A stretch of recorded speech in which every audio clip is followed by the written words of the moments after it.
Jamil Chad está lá no ICL Notícias. Vamos trazer aqui para vocês. Bora. Mas é com amor, você sabe disso, viu, Jamil? A gente queria muito que você estivesse aqui com a gente nesse momento, querido. Mas você tem coisas importantes para fazer aí, bastante importantes, né? Vamos falar sobre elas, o que você acompanha, as notícias que você traz para a gente. Alerta em Belém, gente, é isso que o Jamil vai falar para a gente, sede da COP30. O governo Trump está boicotando a negociação para a Conferência da ONU para o Clima, marcada para novembro, na capital paraense. Trump não mandou uma delegação para a primeira rodada de negociações entre os países e a presidência da Conferência da ONU sobre o clima. A informação foi dada pelo próprio presidente da COP30, o embaixador André Correia, do Lago, ao portal UOL. O Jamil tem mais detalhes de mais esse boicote ao Brasil por parte de Donald Trump, né, Jamil? Vivi, essa é uma história muito importante, no fundo. Em Belém está em jogo não só a questão climática, como se a questão climática fosse pequena. Não é pequena, obviamente, é existencial, no fundo, mas também está em jogo a própria estrutura internacional, o próprio multilateralismo. Então, tudo isso vai estar em jogo em Belém. Todos nós sabíamos que, obviamente, o governo Trump iria criar dificuldades, teria, obviamente, uma participação pequena ou sequer teria uma participação, mas agora a gente já vê uma concretização, basicamente, dessa postura americana. O que é que aconteceu? Na semana passada, o presidente da COP, que é o embaixador André Correia do Lago, organizou consultas com os países justamente para retirar um impasse muito fundamental, que é sobre a agenda da COP. Para vocês terem uma ideia, a COP sequer tem um acordo ainda sobre qual é a agenda do evento. Olha só a dimensão dos problemas que nós temos. O André Correia do Lago, aí, o embaixador ao lado da ministra Marina Silva. Não há um acordo ainda sobre isso. E qual é o risco, Vivi? É de que no primeiro dia de Belém, da COP, haja um impasse sobre qual deve ser a agenda da COP. E que esse impasse, obviamente, não vai permitir nem sequer que a reunião comece oficialmente. Porque, em primeiro lugar, precisa ser aceito por consenso a agenda da COP. E hoje não há esse consenso. Então, o que ele fez? Convocou, na semana passada, justamente consultas com os governos para negociar ou para começar a costurar uma solução para isso, que é muito sério. E aí, o que aconteceu? O governo americano simplesmente não apareceu. Não é o Donald Trump não apareceu, não apareceu ninguém, não apareceu nenhum diplomata. Isso, obviamente, acendeu um alerta muito grande. É verdade, o governo brasileiro já tinha mandado uma carta para Donald Trump, convidando o Trump para Belém, não houve resposta, mas ali era meio previsível, Donald Trump não irá para Belém, mesmo que o governo americano, de alguma forma, esteja envolvido na negociação. Mas o que está ficando muito claro agora é que o governo americano não só não irá com Donald Trump, mas sequer está mandando os seus negociadores para as consultas. Tem um teste muito grande semana que vem em Nova York, às margens da Assembleia Geral da ONU, vai ter outra consulta que o embaixador André Correia do Lago vai organizar com os países, mais uma vez, para tentar superar esse impasse.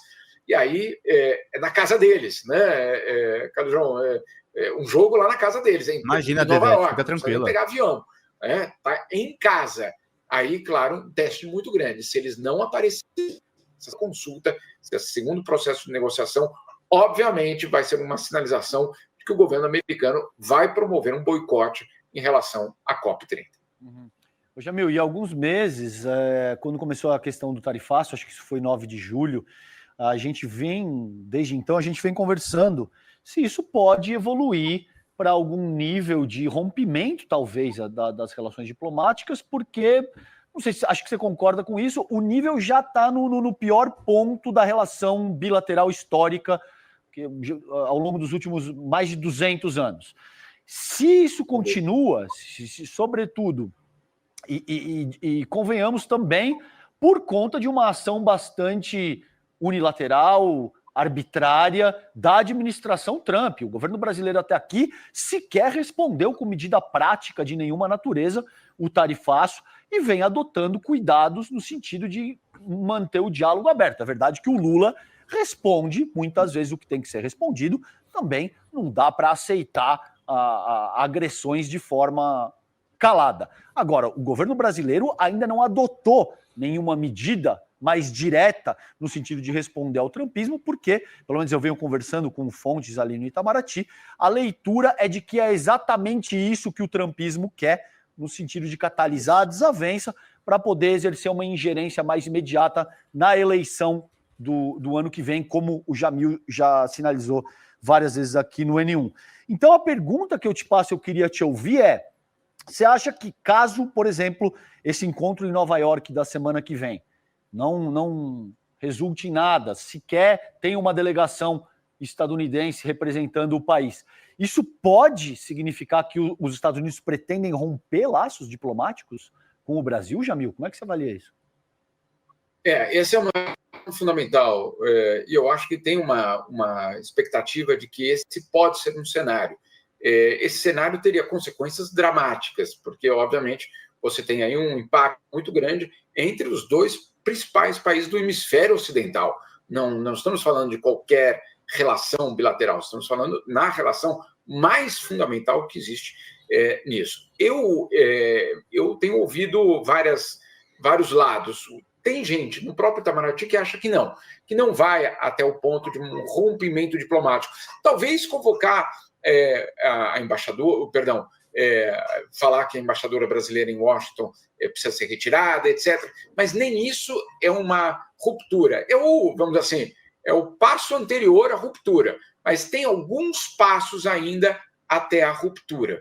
É aquela história. Num contexto normal, num contexto protocolar, existirão pelo menos mais 2 ou 3 etapas, ou seja, 2 ou 3 crises que poderiam ser respondidas com um aumento da tensão, aumento de medidas, até que o rompimento aconteça. Mas, César, a gente está tratando com o governo de Donald Trump, onde, obviamente, a imprevisibilidade é o que reina. Vamos só lembrar o que disse Marco Rubio. Marco Rubio, secretário de Estado norte-americano, ele disse que na semana que vem novas medidas vão ser anunciadas. Por que semana que vem? Porque é justamente a semana que o governo brasileiro vai estar presente em Nova York, nos Estados Unidos. Ou seja, tem uma instrumentalização até mesmo dessa viagem para eventualmente uma humilhação, para eventualmente criar uma situação muito ruim para a delegação brasileira. Vamos ver o que vem. É previsível, mas tudo leva a crer que essa história não acabou. Qual vai ser o próximo passo? Não sei, mas ela não acabou. Isso parece muito evidente agora. Mas o Brasil acabou ganhando um aliado inesperado contra as barreiras comerciais impostas pelo Trump. Jamil vai falar disso para a gente agora. Esses aliados são os senadores estadunidenses. Eles querem derrubar as tarifas criadas pelo republicano, alegando que são usadas politicamente, ou seja, para beneficiar Bolsonaro e não a economia ou o consumidor dos Estados Unidos. Em um projeto de lei apresentado na quinta-feira, ontem, os parlamentares pedem a suspensão das medidas impostas pela Casa Branca. Jamil, quem é que são esses senadores? Quais são as chances deles conseguirem derrubar as tarifas, desse movimento ser um movimento que dê alguma coisa? Antes de mais nada, Vivi, tem um elemento importante. A pressão interna nos Estados Unidos contra as tarifas, uma pressão política, inclusive. Não são quaisquer senadores, são alguns dos principais senadores democratas hoje. Não é, vamos dizer assim, talvez, como eles chamam, junior senators, aqueles que acabam de chegar ou que foram eleitos mais recentemente. Não, são alguns dos principais líderes do Partido Democrata. Mas, olha só que curioso, tem também republicano. Tem senador republicano sendo coautor desse projeto de lei. Ou seja, é algo muito relevante ver que você tem aí também não é o Partido Republicano inteiro, não, de jeito nenhum, mas você tem, obviamente, dissidências dentro do Partido Republicano dizendo, opa, calma aí, isso aqui não faz sentido algum. Primeiro, e aí eles colocam, né, no comunicado de ontem, é muito interessante ler o comunicado de ontem, eu fico imaginando os bolsonaristas lendo aquele comunicado, isso é tudo comunista, mas aí você vai ler, não, tem republicano, fala, que confusão que isso dá, né, quando a gente não tem as coisas claras na cabeça. Mas, enfim, o que diz aquele comunicado? Em primeiro lugar, o governo americano, para instaurar essas tarifas contra o Brasil, usou ou alegou emergência nacional. Emergência nacional. Quando é que você pode usar a emergência nacional? Quando, obviamente, tem uma crise muito profunda. Aí eles vão lá e falam, mas calma aí, que crise é essa? Se somos nós que temos superávit com o Brasil. Faz sentido algum. Não faz sentido. Não existe essa emergência. E aí o que dizem os senadores americanos é, na verdade, um ato político de vingança. Eles colocam essa palavra. Não sou eu que coloquei, não. São eles que colocam essa palavra. Vingança de Donald Trump pelo que está acontecendo com o seu amigo lá no Brasil, com um amigo, obviamente, Jair Bolsonaro. Ou seja, são os próprios americanos dizendo que sim, essa é uma ação política, ou seja, que não tem negociação, né? O bolsonarismo que fala, o Lula devia negociar, o Lula devia ligar para o Donald Trump. Não, aí está a prova. Aí está a prova de que são os próprios senadores americanos dizendo não, ali não é uma questão de negociação, ali é uma questão de retirada, porque essas tarifas não condizem, basicamente, nem com as necessidades do consumidor americano, nem da economia americana. É apenas um ato de vingança de Donald Trump. Eu acho que é muito revelador o que está acontecendo e mostra... Eu fico ouvindo, às vezes, comentaristas, analistas, brasileiros do setor da economia, dizendo, né, César, temos que negociar com eles. Claro, sem dúvida nenhuma, eu acho que o diálogo sempre tem que acontecer. Mas eu ouvi outro dia um deles falando que era um absurdo o Lula ter publicado uma matéria no New York Times criticando as ações contra o Brasil, que isso não vai ajudar, que isso, de fato, vai até atrapalhar. Aí você fica pensando, bom, então quer que faça o quê exatamente? Quer que, enfim, ceda? É isso? É isso que a gente está negociando? Ceder soberania, ceder independência, ceder o Estado de Direito, ceder a democracia? Então entrega, vamos ser mais honestos, vamos pedir para esse povo ser mais honesto, ir lá e falar assim, estamos aqui entregando as chaves da República, fiquem com ela. Mais fácil. Jamil, Ricardo Mello aqui, prazer falar com você. Esse cenário dos Estados Unidos, a partir das tarifas, já começou a mudar, né? A gente já está vendo a inflação está alta, o desemprego está elevado e o Donald Trump está na sua popularidade mais baixa desde muitas décadas. Nenhum presidente nesse patamar do mandato atingiu uma popularidade tão baixa assim. Essa reação dos senadores, incluindo aí um republicano no meio, já é um sinal de que essa deteriorização da economia norte-americana está afetando o poder de Donald Trump, está afetando ao ponto de as pessoas começarem a questioná-lo, a enfrentá-lo. A gente vai ver uma crescente nesse sentido, você acha? Olha, eu acho que não tem dúvida que isso já está acontecendo. Eu, inclusive, publiquei esses dias uma pesquisa só com a ala, os latinos, né, o segmento latino dos eleitores, e desabou. Aqueles eleitores que, claro, foram pela primeira vez, mais de 50% dos homens latinos votaram por Donald Trump. Enfim, esse apoio desabou, não tem nenhuma dúvida sobre essa questão, Ricardo, que você está colocando, e é muito significativo. A questão é que, obviamente, isso vai ter uma repercussão, ou parece que pode ter uma repercussão, para a eleição no final de 2026, a eleição legislativa nos Estados Unidos, que é fundamental para o próprio projeto de Donald Trump. Se ele não tem, justamente, o Congresso nas mãos, vai ser um embate muito importante. Agora, minha maior preocupação é quanto à reação de Donald Trump diante dessa queda. A gente sabe que ele não aceita perder. A gente sabe que eles chegaram ao poder, com muitos cenários, ao mesmo tempo, montados para a ação. Ou seja, eles não vieram despreparados, não é algo aleatório que eles têm feito. E aí me preocupa saber qual é o plano B. Qual é o plano B?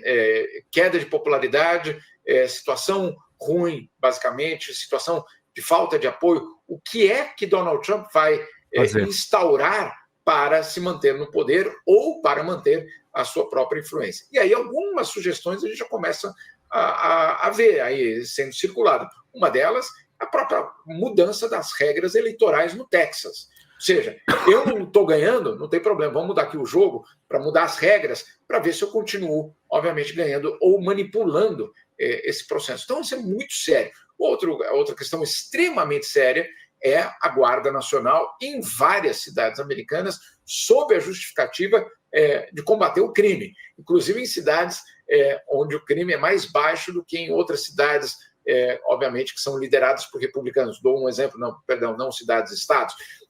teve um debate outro dia justamente sobre Louisiana.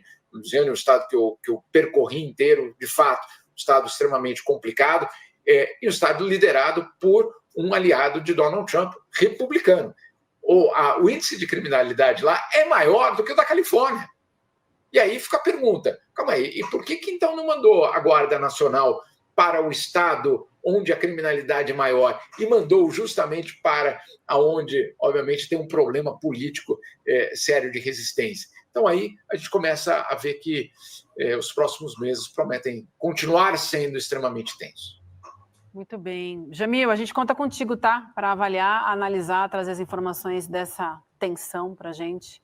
E juntos a gente vai seguindo aqui nessa grande batalha. Obrigada demais, então. Um abraço para você e espero que no próximo Despertar você esteja aqui segurando na nossa mão, que é importante também, tá, Jamil? Fala, pessoal da Folha Democrata, que é Pedro Zambarda, editor do canal, falar um pouquinho a respeito da necessidade de vocês financiarem a Folha Democrata. Gente, a Folha Democrata é financiada através de um Pix chamado Folha Democrata, é o endereço do Pix, né? folhademocrata@gmail.com. Nós precisamos do nosso jornalismo financiado por vocês que são do nosso público, porque nós passamos vários perrengues aqui com o YouTube, vocês sabem muito bem. E mesmo assim, graças a essa comunidade muito unida, a gente conseguiu fazer lives históricas, acompanhar praticamente ao vivo a campanha do Guilherme Boulos, trazer informações exclusivas a respeito de Gustavo Gayer, de Olavo de Carvalho, de todos os bolsonaristas, combater as fake news e tudo o que a gente acompanha. Por R$80 no nosso Pix, você ganha um curso de roteiro para série, o que é muito importante se você é artista, roteirista, se você lida com essas práticas da economia criativa. Outra forma de você colaborar também é se tornando membro aqui do nosso canal. Isso é muito importante para você fazer as suas atividades por aqui, porque você tem acesso a vídeos exclusivos e nós temos um curso de jornalismo básico para você poder acompanhar a partir de R$5, que é ministrado por mim. A gente tem aí quase uma dezena de aulas e muito conteúdo para você poder acompanhar. Meus caros, minhas caras, financiem o jornalismo independente, financiem o jornalismo que se posiciona à esquerda, financiem o jornalismo na internet, que traz informações confiáveis, checadas, que cruza informações e que trata você, que é o nosso público, de uma maneira muito séria. Vida longa e próspera, gente. Cuidem dos seus. Até mais. Tchau, tchau.